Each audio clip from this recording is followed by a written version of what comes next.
मराठीचा big बॉसचा episode बघून तुम्हाला सर्वांना माहित आहे की आज बिग बॉसच्या एपिसोडचा सर्वात शेवटचा तास होता. शेवटची कॅप्टन्सी टास्क होता आणि लिटरली बिग बॉसला सुद्धा एक इमोशनल होता आणि ॲज अ ऑडियन्स रोज बिग बॉस बघू बघू आपल्याला सुद्धा तो एक इमोशनल होता की ह्याच्यानंतर टास्क बघायला भेटणार नाही, ह्याच्यासाठी कॅप्टन्सीसाठी शर्यत होणार नाही, ह्याच्यानंतर आपल्याला माहित आहे की काही दिवसांनी बिग बॉस खतम होणार आहे, ह्याच्यानंतर आपण डिस्कशन करू शकणार नाही. मतलब खूप सारे इमोशन्स जसे ते कंटेस्टंटला होते तसेच ॲज अ ऑडियन्स बघताना, ॲज अ प्रेक्षक बघताना आपल्याला सुद्धा ते इमोशनल झाले की आजचा हा लास्ट टास्क आहे, आपण लास्ट टास्क बघत आहोत, लास्ट टाइम डिस्कशन करत आहोत कॅप्टन्सी टास्क बद्दल. लिटरली खूप इमोशनल होता हा पूर्ण टास्क झालेला. सर्वांना माहिती आहे की Reva wild card finally big boss मराठीची शेवटची कॅप्टन बनलेली आहे. अख्ख्या महाराष्ट्राला माहित आहे, परंतु लोकांना आता सुद्धा वाटते की रेवानं चिटिंग केलं नाही, रेवानं हा केलाय, डिझर्विंग कॅप्टन नाहीये, कसल्या अँगलने रेवा कॅप्टन बनलेली आहे, फलाना मतलब निगेटिव्हिटीचा पूर आलेला आहे. जेव्हा असते ना महापूर येते तेव्हा त्या लेवलचा महापूर आलेला आहे. काटा ग्रुप नल्ला ग्रुप आहे, काही करत नाही, काटा असाच आहे, काटा तसेच आहे. एक काम करा ना, विशालला ट्रॉफी द्या, एक काम करून टाका अनुश्रीला ट्रॉफी द्या, एक काम करा सागर कारंडेला ट्रॉफी देऊन द्या. मतलब एवढे मला असं वाटते कधी कधी मला प्रश्न पडते, मी पर्सनली तुम्हाला सांगते, कधी कधी मला प्रश्न पडते की लोकांना विशाल आवडते, लोकांना अनुश्री आवडते, लोकांना सागर कारंडे आवडते, मतलब ते पर्सन म्हणून चांगले आहेत, पण as a game, as a player, as a इन्सानियत, ॲज अ माणुसकी ते कोणत्या अँगलने चांगले आहेत यार, कोणत्या अँगलने ते चांगले गेम खेळतात. मतलब आय डोंट नो की लोकांना काय म्हणून विशाल डिझर्विंग वाटते. चल तो गेम चांगला खेळते, तो टास्क परफॉर्म करते, त्याला स्ट्रॅटेजी प्लॅन करते, तो मॅन्युप्लेटिंग करते, सर्व काही करते, परंतु मला सांग ना माणूस म्हणून कसा आहे, तो माणूस म्हणून चांगला आहे, माणूस म्हणून तो at the end of the story मध्ये बिग बॉस हाऊस मध्ये आपण कोणाला विनर बघतो, त्याच्यामध्ये माणुसकी असते, त्याची आपण पर्सनॅलिटी बघतो.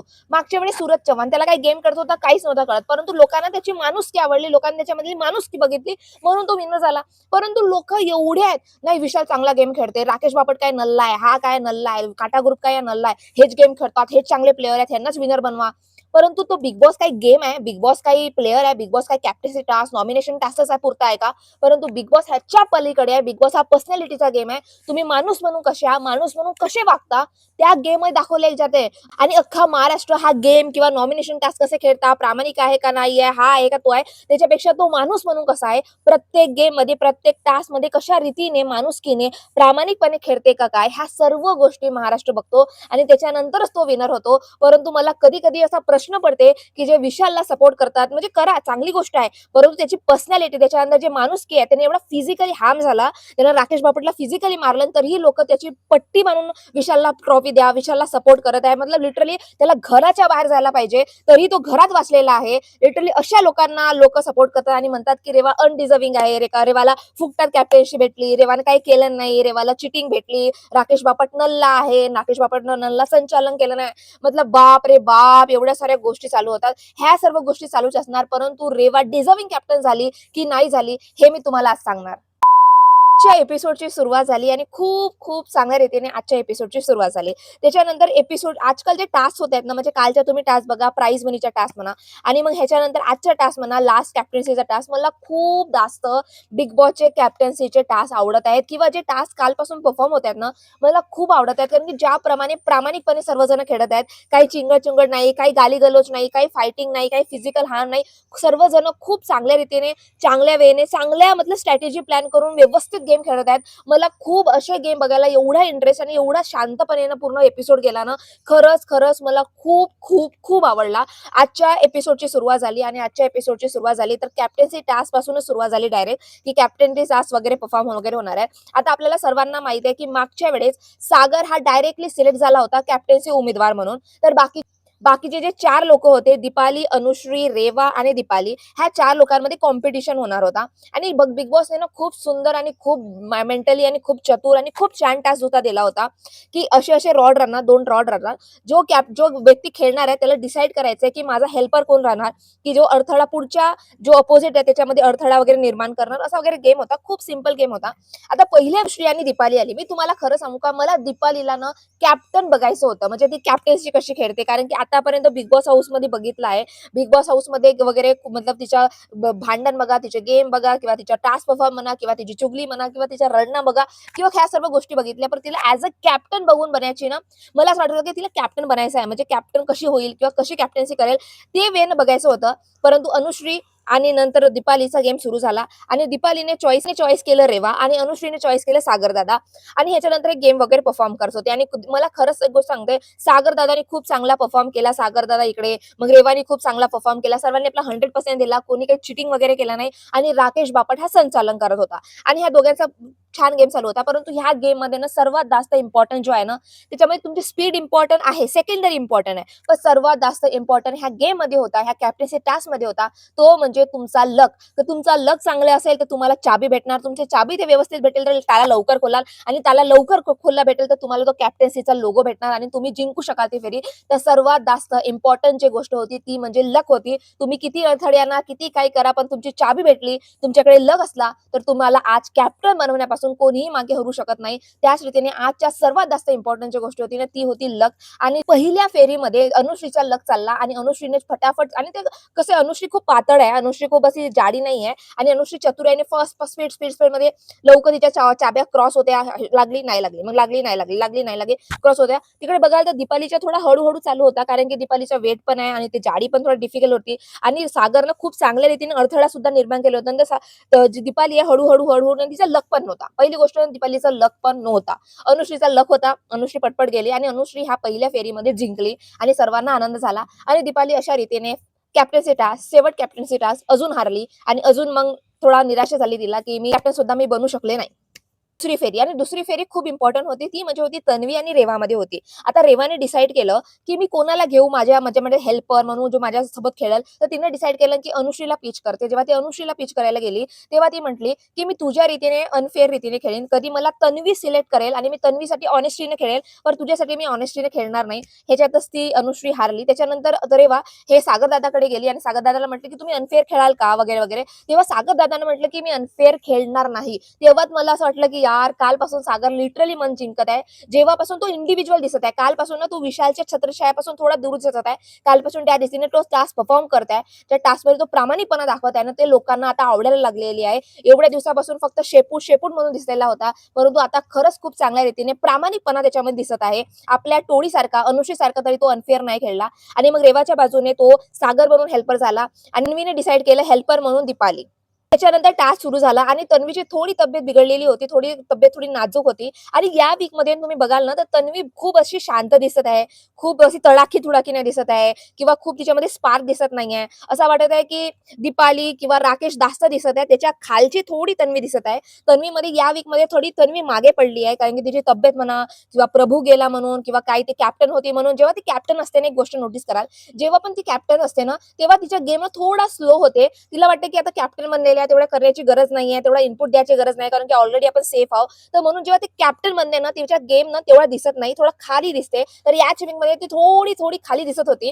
तर तन्वीने दीपालीला डिसाईड केलं आणि मग ह्यांच्या रीतीने चांगला गेम सुरू झाला आणि दोघेही चांगल्या रीतीने गेम खेळत होते. पण तुम्ही इकडे साईडला बघाल ना, इकडे साईडला रेवा होती, रेवा खेळत होती आणि जे दीपाली होती, जे तन्वीची हेल्पर होती, ते दीपाली रेवासाठी ना खूप ऑब्स्टिकल म्हणजे खूप अडथळे जमा नव्हती करत. मतलब खूप चांगल्या रीतीने, साधारण रीतीने हळूहळू जमा करत होती. त्यावर लोक म्हणत आहेत, त्यावर महाराष्ट्र म्हणत आहे की दीपालीने चिटिंग केलं. तिने तन्वीसाठी ऑनेस्टी खेळलं नाही, म्हणजे इकडे स्ट्रॉंग अडथळे निर्माण केलं नाही किंवा खूप हळूहळू खेळत होती किंवा रेवा केव्हा जात आहे, मग रेवासाठी थोडा इझी केव्हा कसा होईल किंवा रेवासाठी थोडा लाभदायक कसा होईल अशा रीतीने बघत होती. म्हणून तन्वीसाठी ते ऑनेस्टीने खेळली नाही, तन्वीसाठी थोडं चिटिंग म्हणून खेळली असे लोक म्हणत आहेत. परंतु प्रश्न हा आहे की तन्वीला ह्या गोष्टीचा प्रॉब्लेम होता की दीपाली तिच्यासाठी चांगली खेळली की नाही खेळली.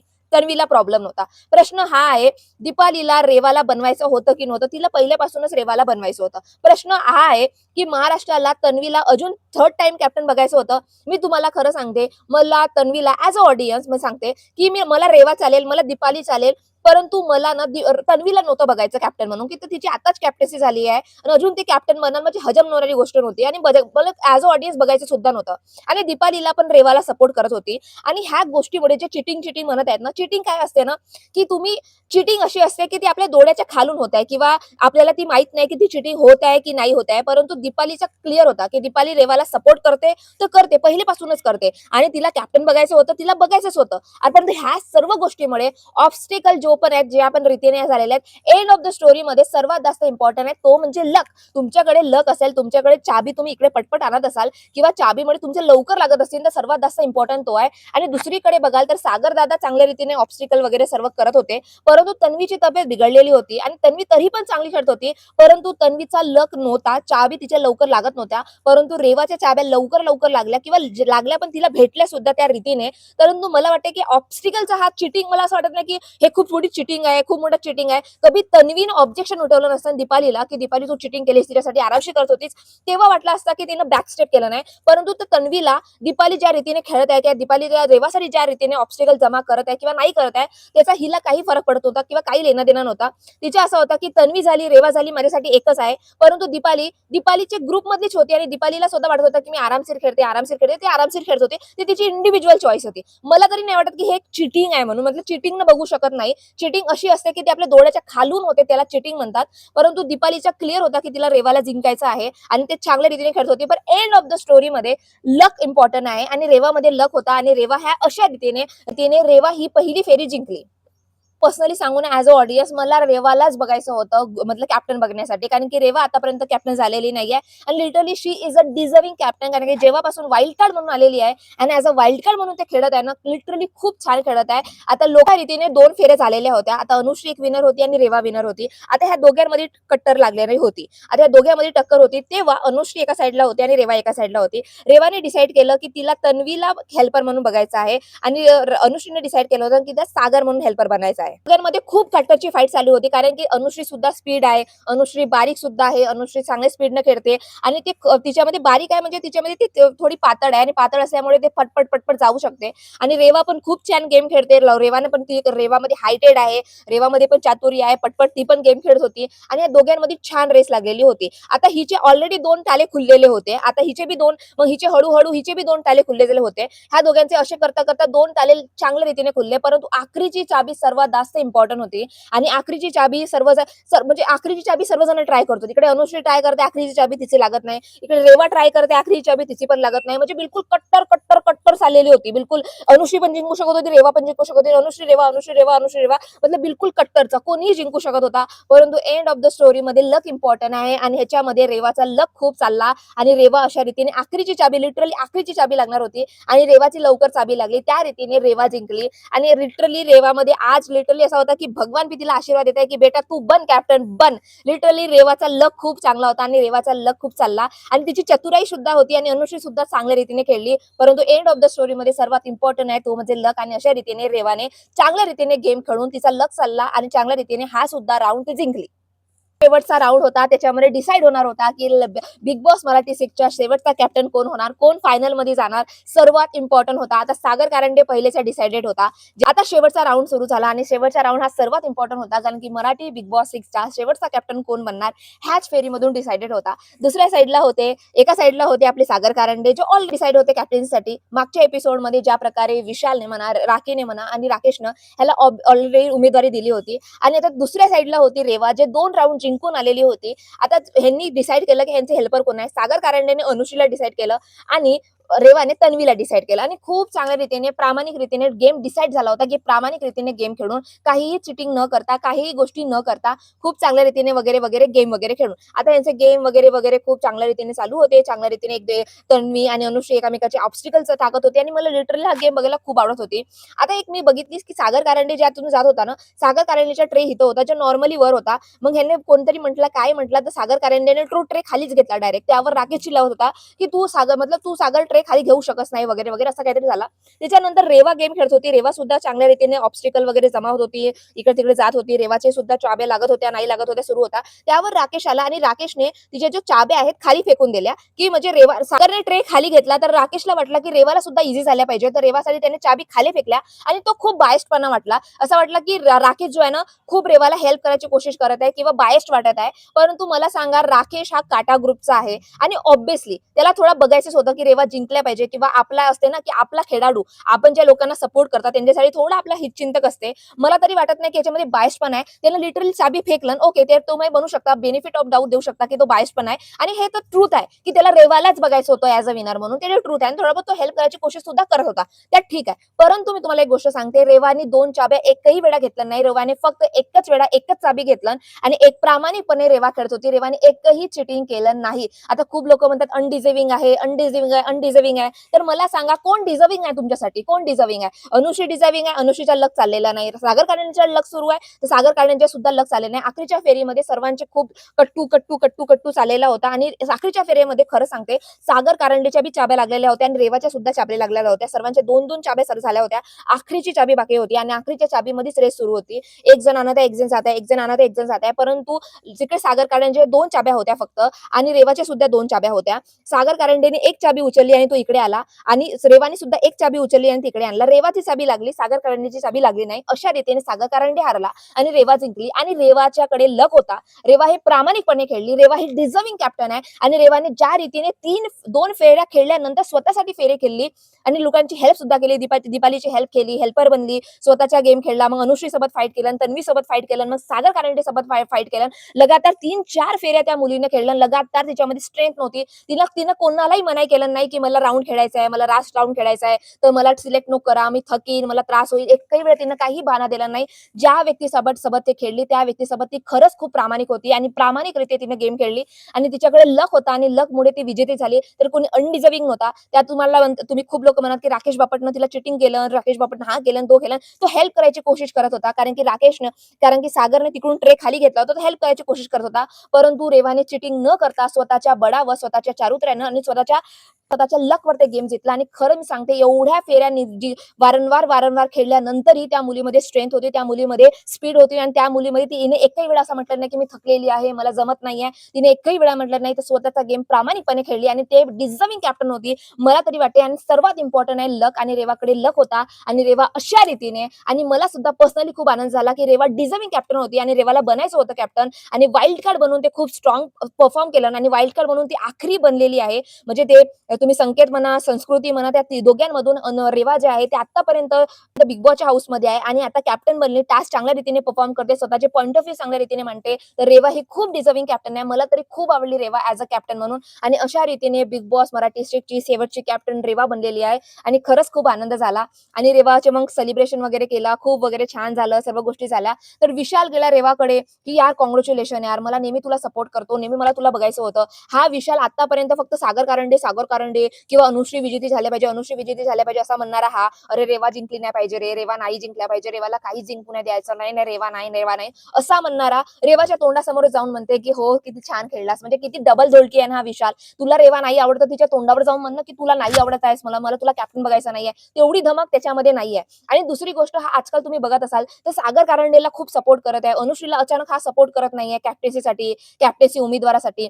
तर ज्या प्रकारे रेवा वगैरे डिस्कशन करत होते, काटा ग्रुप डिस्कशन करत होते, त्यावर रेवाने म्हटलं की हा आहे ना जो सागर कारंडेला हा सपोर्ट वगैरे करत आहे ना स्वतःची इमेज चांगली दाखवण्यासाठी किंवा स्वतःचा गेम अजून अप करण्यासाठी की बघा मी सागर कारंडेला बी सपोर्ट करत आहे. असं नाही की तो माझ्या सेपूट बनवूनच आहे, असं नाही की मी अनुश्रीला सपोर्ट वगैरे करते, कारण की सागर थोडा वीक आहे आणि वीक लोकांना जेव्हा एखादा माणूस अप करते किंवा सपोर्ट करते ना त्याचा गेम ऑलरेडी अप जाते. त्याची स्ट्रॅटेजी होऊ शकते कारण की आतापर्यंत सागर कारंडेसाठी एवढा प्रेम, एवढी आपुलकी, एवढा काहीच दाखवलं नाहीये त्या माणसाने. फक्त आजकाल आता त्यांनी मारहाण केलं नाही, फिजिकल फाईट झालेली आहे, त्याची इमेज थोडी निगेटिव्ह झाली आहे, तर आपण पॉझिटिव्ह कसे दिसणार म्हणून सागर कारंडेच्या बाजूला खेळत आहे किंवा व्हॉट एव्हर स्टफ. परंतु या पूर्ण गेम मध्ये मला सर्वात जास्त जो व्यक्ती आवडलाच आहे तो म्हणजे आहे सागर कारंडे. सागर कारंडेची मी खूप मला बुराई केली आहे. बुराई म्हणजे मला तो गेम आवडत नाही किंवा विशालचे शेपूट दिसते. परंतु जो विशालच्या बाजूला खेळते ना, विशाल सोबत राहत नाही. विशाल इंडिव्हिज्युअल गेम खेळते, लोकांची मदत करते, लोकांच्या प्रामाणिक गेम खेळते, स्वतः इनपुट करते. तेव्हा मला सागर कारंडे खूपच आवडते. लिटरली खूप चांगला प्लेयर होता. आज ज्या रीतीने तो गेम खेळला, प्रामाणिक म्हणा, कोणचाही म्हणा, इकडे म्हणा, तिकडे म्हणा, चांगल्या रीतीने तोनी खूप चांगल्या रीतीने गेम खेळला. आय लव्ह सागर कारंडे ज्या रीतीने तो चांगला परफॉर्म करत आहे. आणि खरंच गोष्ट सांगू एवढ्या वीक पासून तो फक्त शेपूट म्हणून दिसला. परंतु आजच्या कालच्या एपिसोड पासून तो लिटरली खूप चांगल्या रीतीने गेम खेळत आहे, खूप चांगल्या रीतीने परफॉर्म करत आहे आणि त्याची इंडिव्हिज्युअल थोडी बहुत पर्सनॅलिटी दिसत आहे. लिटरली आता अखेरच्या सीझनमध्ये, अखेरच्या एपिसोडमध्ये सागर कारंडेने खूप चांगला प्लेयर म्हणून उभरत आहे आणि खूप चांगल्या रीतीने गेम सुद्धा खेळत आहे आणि लोकांची मते लिटरली तो जिंकत आहे आता. कॅप्टन्सी टास्क वगैरे झाला, डिस्कशन वगैरे झाला. त्यानंतर सर्वात मोठा मुद्दा आहे, की तन्वीचा आज लास्ट दिवस होता कॅप्टन्सीचा. तर ते जे काम वगैरे होते ना, डिव्हाईड वगैरे करायचे, कोणाचे काम वगैरे आहे, ते सर्व डिव्हाईड झालेच होते. रेवाचे असं म्हणणं होतं, की हे भांडे कोणाचे आहेत? लाखरीचे. म्हणजे उद्यापासून तिची कॅप्टन्सी सुरू होणार होती. उद्या ते काम डिव्हाईड करणार होती. तर उद्या मी जेव्हा काम डिव्हाईड करीन ना, तर मला हे काम वगैरे आजचे काम आजच कंप्लीट झाले पाहिजे. त्यामुळे रात्रीचे भांडे होते आणि लिटरली रेवा अनुश्रीकडे गेली आणि अनुश्रीला म्हटलं, की "हे कामं कोणाची आहेत? हे भांडे कोणाचे आहेत?" त्यावर ती म्हणते, "विशालचे भांडे आहेत." आणि विशालने माझा काम केला आहे बाथरूम साफ करण्याचा आणि हा जो काम आहे भांडे घासण्याचा आम्हाला दोघांचा करायचा आहे. परंतु मला भांडे घासता येत नाही. मी कधीच जीवनामध्ये भांडी घासलेली नाही. गॉड शपथ मला भांडी घासता येत नाही. मला भांडी घासायला जमतच नाही. माझे हात किती नाजूक आहेत. मला जमतच नाही भांडी घासायला. मग त्याच्यानंतर रेवा विशालकडे गेली, की "विशाल तू हेल्प वगैरे करतोस का?" त्यावर विशाल म्हणते, की "नाही मी हेल्प नाही करत. मी सकाळी वगैरे घासीन." म्हटलं बघा ना, ह्यांचेच काम आहेत, ह्यांनाच करायला कंटाळा येत आहे. त्यावर रेवा तिला वारंवार कन्व्हिन्स करत होती अनुश्रीला, की "बघ त्याने तुझा बाथरूमचा काम केलाय ना, तू भांडे घास. तुझा काम आहे, तू भांडे घास." त्यावर अनुश्री वारंवार एवढी चावट, एवढी उद्धट वाटते ना ती बोलताना, एवढा असं तिचा राग येते ना त्या अनुश्रीचा, असं वाटतं की नाही यार. मग असे ना खूप ते आई-वडील असतात, आपल्या बाळांना खूप चढवून ठेवतात डोक्यावर, एकही काम करू देत नाही किंवा खूप प्रेम करतात, बाळा, बाळा म्हणतात. त्यांचीच मुलं असे उद्धट होतात. कोणत्याही प्रत्येक गोष्टीला उद्धटपणा देणे, कोणत्याही गोष्टीला वाईट करणे, कोणत्याही गोष्टीला एकही काम धडाचा नाही करणे, काहीच गोष्टी न करणे. आणि जेव्हा ज्या प्रकारे कॅप्टन बनली होती ना, तर अनुश्री जेलस होती. ज्या रीतीने तिची जेलसी दिसून आली ना, ज्या रीतीने जळत होती ना ती, की रेवा कॅप्टन बनली. आता तिच्या थोबड्यावर तर दिसेल नसेल, परंतु ती अंदरून एवढी जळत होती ना, एवढी जळत होती, की रेवा कशी काय कॅप्टन बनली? मी कशी काय एका चाबीने हारली? खरंच तिला खूप गुस्सा आलेला होता. त्यावर ती म्हणते, की "मला कधीच कामं केले नाही गं. मला कामं जमत नाही का?" आता मला हा प्रश्न आहे, की अनुश्री हे अंबानीची पोरगी आहे का? जिने कधीच भांडी घासलेली नाहीयेत. तिचे वडील लहानपणीच वारले. तिची मम्मी दुसऱ्यांच्या घरी जाऊन भातभाजी करायची, दुसऱ्यांच्या घरी जाऊन भांडे वगैरे घासायची आणि हा काही छोटा काम नाहीये. तिची मम्मी नोकरानी होती. तिची मम्मी दुसऱ्यांच्या घरी काम करत होती. चांगली गोष्ट आहे. प्रामाणिकपणे खात होती. परंतु मला सांगा, तिची मम्मी जेव्हा कामाला जात होती, दुसऱ्यांच्या घरी भांडी घासायला जात होती, तर ते घरचे कामं कोण करत होते? ते म्हणजे तिने आयुष्यभर एवढ्या गरिबीतून ती आलेली आहे मुलगी, एवढ्या गरिबीतून खालच्या परिस्थितीमधून आली आहे. त्या परिस्थितीतल्या मुलगीने आतापर्यंत कधीच घासले नसणार, कधी तिला भांडे घासता येणार नसणार किंवा म्हणजे भांडे तिने जीवनात हातच नाही लावला नसणार. असा कधी होऊच नाही शकत यार. मतलब एवढी कमी परिस्थितीतून आली, एवढ्या गरिबीतून आली, एवढ्या गरिबीतून आल्यानंतर सर्व घरातले कामं आपल्याला सर्वच करावं लागतात. कोणी आपल्यासाठी नोकर नसते, कोणीसाठी आपल्यासाठी कामवाला नसते किंवा कामवाली बाई येत नाही. आता तरी अनुश्रीच्या घरी कामवाली बाई येऊ शकते, परंतु लहानपणी तिने कधीच भांडे घासलं नाही. लहानपणी काहीच केलं नाही. जेव्हा लोकांकडून सिंपत्ती गेन करायची असते ना, तेव्हा ते काय म्हणतात, "माझी आई नोकरानी होती गं, दुसऱ्यांच्या घरी भांडी घासायची, मग घरचे कामं मीच करायची" वगैरे, वगैरे. आणि जेव्हा मग असे टास्क येतात, जेव्हा स्वतःचे भांडे घासायचे असतात, तेव्हा काय करायचं, "अरे आईच्या प्रॉमिस, मी कधीच भांडे घासत नाही. मला भांडी घासता येत नाही. माझे हात बघ ना किती लहान आहेत. मला भांडी घासता येत नाही. अरे मला घासताच येत नाही. मला घासताच येत नाही." म्हटलं एवढा उद्धटपणा वाटला, एवढा मूर्ख वाटला. असं वाटलं की 2 मतलब लिटरली असं एक असते ना आई, तिची आई असायला पाहिजे होती. आई जेव्हा असते ना, की एखादा मुलगा उद्धट वागते किंवा उद्धट फालतू बोलते, तेव्हा 2 थापड देते आई. तसे खरं असं वाटलं की तिची आई असायला पाहिजे होती. तिच्या आईने 2 थापड मारलं असताना तेव्हा बरोबर लाईनवर आली असते आणि बरोबर भांडे घासलं नसतं. आता त्यानंतरही रेवाने तिला म्हटलं, की "बाबा हे भांडे नको घासूस, ते नको घासू. तू एक काम कर, हे आपले पर्सनल काय तुझे 2-3 भांडे आहेत, ते तरी घासून दे, का तरी घासून दे." त्याच्यानंतर त्या बाईने घासलं. तेव्हा कसा काय घासता आला? तेव्हा काही जमलं कसाल घासायला? तेव्हा तिने घासलं वगैरे सर्व झाला. आता मला सांगा, आपण भांडे घासता, आपल्यामुळे बेसिंगमध्ये पाणी जमा झाला तर आपणच साफ करणार ना. आता पुढचा जो व्यक्ती येणार तो सगळं साफ करणार आहे. आपलं काम असते, आपले आई-वडील आपल्याला काय शिकतात किंवा आपली आई आपल्याला काय शिकते, की बेसिंगमध्ये पाणी जमा झालं, की बेसिंग साफ करायचं. तू भांडे घासले आहेस ना, म्हणजे तुझंच काम आहे बेसिंग साफ करायचं. तिचे भांडे घासून झाले, मी बेसिंग साफ वगैरे करत नाही. मी हा करत नाही. मी तो करत नाही." मग कशाला भाई एवढा उद्धटपणा आहे तिच्यामध्ये, एवढा तिला बघण्याची सुद्धा इच्छा होत नाही. असं वाटतं, की छी यार, नको करूस कामं, त्यात बसून राह तिकडे. काहीच करूच नको, काही करता येत नाही तुला. लिटरली तिला बेसिंग सुद्धा साफ करायला आला नाही. मला करायचं नव्हतं, मग मला कशाला सांगितलीस? मला हा कशाला केलीस? तसं काय केलीस? म्हणजे हिला असं वाटतं, की बाकीचे लोकं नौकर आहेत किंवा बिग बॉस हा नौकर आहे किंवा बिग बॉसच्या घरी आले, तर मी फक्त मजा करायला आली आहे. मी घरी कामं करत नाही. कारण की तुझी आई ती तुला तोंडात घास आणून देते ना. आणि ज्या आई-वडील डायरेक्ट मुलांच्या तोंडात घास आणून देतात ना, त्यांची मुलं असेच उद्धट बनतात. असेच उद्धटपणे रीती करतात. परंतु ह्याच्यावरून हे बी समजून येते, की अनुश्री खूप जेलस होती. जळून राग झालेली होती. कारण की ज्या प्रकारे रेवा कॅप्टन बनलेली होती आणि ती कॅप्टन बनलेली नव्हती. परंतु नंतर त्या बेसिनच्या पाणी वगैरे विशालने म्हणा किंवा तन्वीने भांडे घासलं, राकेशने भांडे घासलं. परंतु त्या मुलीची इमेज ती एवढी उद्धट आहे, एवढी असे वाटते की वाया गेलेली आहे. असं वाटतं की 2 थापडा मारा तिला, नाहीतर एकही काम नको करूस, नाहीतर घराच्या बाहेर जरी जा. असा तिचा राग येते, लिटरल राग येते. तुम्हाला आजच्या पूर्ण एपिसोडबद्दल काय तुमचे मत आहे? तुम्हाला काय वाटते अनुश्रीबद्दल? रेवा कॅप्टन झाली, सागर कारंडीचा गेम कसा होता, विशालचा गेम कसा होता, या सर्व गोष्टीबद्दल ह्या तुम्हाला काय वाटते? प्लीज मला नक्की कॉमेंट सेक्शनमध्ये सांगा आणि तुम्हाला माझा व्हिडिओ आवडला असेल तर please subscribe to my channel.